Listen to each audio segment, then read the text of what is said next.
Ismim Shahobiddin, Intel poligrafiyada Baxtiyor akamga o'xshab proyekt menejeri bo'lib ishlayman.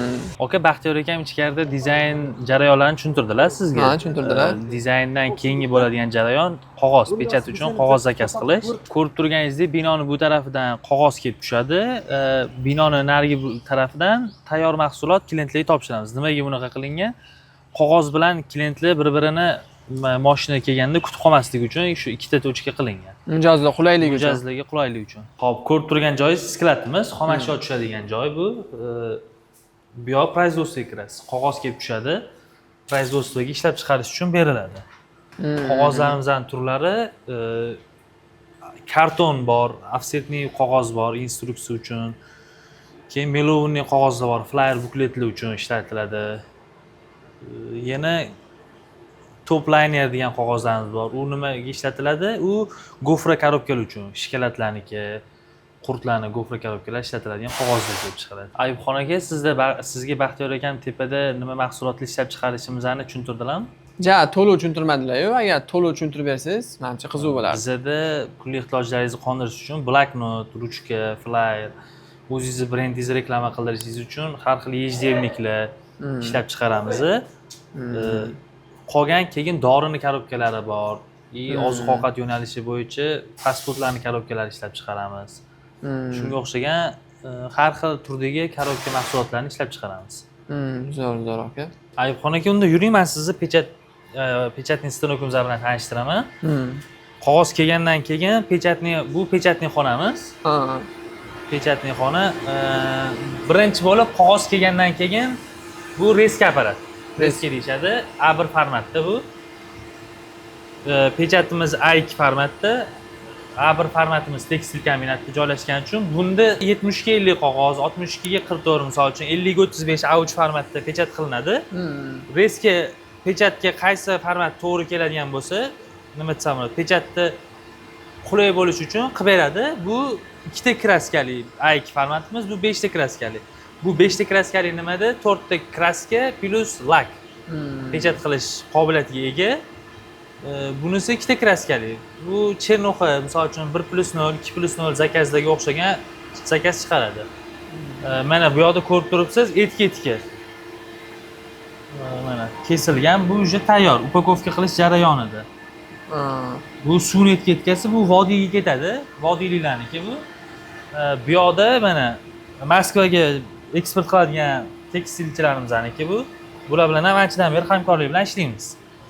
Mana bu yerda palpi izvachkasini bilsangiz kerak. Bular ham ancha rivojlanishyapti. Palpi ham sizlarda? Bu ham bizdan. Bu hozir bloki vishka qilib kesilish jarayonidan chiqqan. Buni ajratib, chetlarini, qog'ozini tepada skilek avtomat anaqamiz bor. Bular ham zo'r ketishyapti, omadligini bersin. Anchadan beri birga hamkorlik bilan ishlab kelamiz. Zo'r aka. Aka, siz производство ishlariga ham aralashasizmi? Производство ishlarini ham qarab kontrolga olamiz. Biza tepada ofisda, adresda zaявка ochganimizdan keyin nima narsaga nima mahsulot ishlatamiz. Misol uchun mana bunga bloki bu. Anaqa pachkasi, zvachkani pachkasi. Misol uchun mana bunda ko'rganingizda laklari bor, bort chiqqan, kongrefi bor. Misol uchun mana shu narsalarni biz to'g'ri ochdikmi yo'qmi zaявкamizni производство начальнигimiz bor, o'lmasa-ki, ularga beramiz, ular ko'radilar. Образец bilan обязательно. Laki, misol uchun laminatsiyasi, kongrefi bormi, hamma narsasini tekshiradilar. Tekshirib qabul qilib qo'l qo'yganlardan keyin bu yoqqa pastga tushadi, pechatga kiradi. Pechatning начальнигimiz ko'radilar, bo'ldi, o'lmasa-ki qo'li bor, образеси bor. O'shandan keyin pechat qilish boshlanadi. Bir xil narsalar, misol uchun образец bo'yicha pechat bo'ladi. Bir xil zakazda strogi klientdan naqasi bo'ladi. Talabiga qarab pechat qilamiz. Klient o'z utujeniga kelishi kerak. Klient utujeniga o'zi keladi. Bir xil zakazda faylga qarab pechat bo'ladi. Yuring aka, sizni lak qilish jarayoni bilan tushuntiraman. Kiravering. Hop. Mana bu yerda уже lak qilish jarayoni. UF lak keladi. Vibratsion lak. Mana bu ko'rib turganingizdek, bu hozir hech nima yaltiroq joylari yo'q. Ko'ryapsizmi? Ustida laminatsiyani o'zi bu faqat. Endi uriladi aka. Endi bu apparatda lak urib, keyin bu yoqqa kiriladi. Bu sushka. lak quritib beradigan apparat. Mana bundoq qarasangiz, уже laki bilan chiqyapti, ko'rdingizmi? Mana. Bort chiqqan. Bort jarayoni endi bu yoqda bo'ladi. Laki bu, mana. O'zi ko'rsatilgan joylari. Mana. Tayyor chiqib keladi bu yerdan. Lak jarayonlari.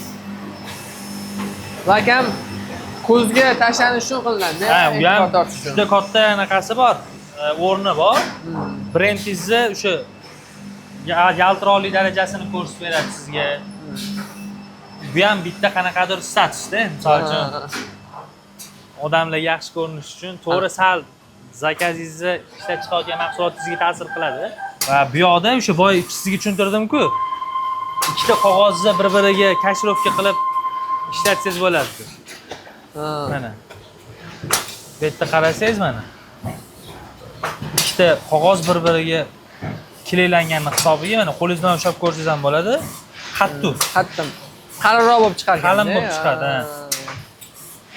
Suvga ham chidamliroq bo'lish uchun. Suvga chidamli bo'lish uchun u laminatsiyasiga bog'liq, aka. Bu kashirovkasiga qaralmaydi. Bu nimaga o'sha qo'lingizda ushlaganingizda mana mahsulot misol uchun ushlaganingizda qattiq bo'lib turish uchun ikkita qog'oz bir-biriga kashirovka qiladi. Kashirovka apparat deyiladi. Hop, ayibxonaga ko'rib turganingizdek производство bilan tanishtirdim. Har bitta olgan zakazimizni biz javobgarmiz. Sotuv menejeri degani bu tepada ofisda, kresloda o'tirib maza qiladi degani emas. Ko'pchilik ishlanadi bu o'ylaydi. Ha, xuddi shunaqa o'ylaydi. O'rtoqlarni ham hamma shunaqa deydi. Mahsulot noldan zakazchiga topshirilgungacha bo'lgan mas'uliyat bizani bo'ynimizda.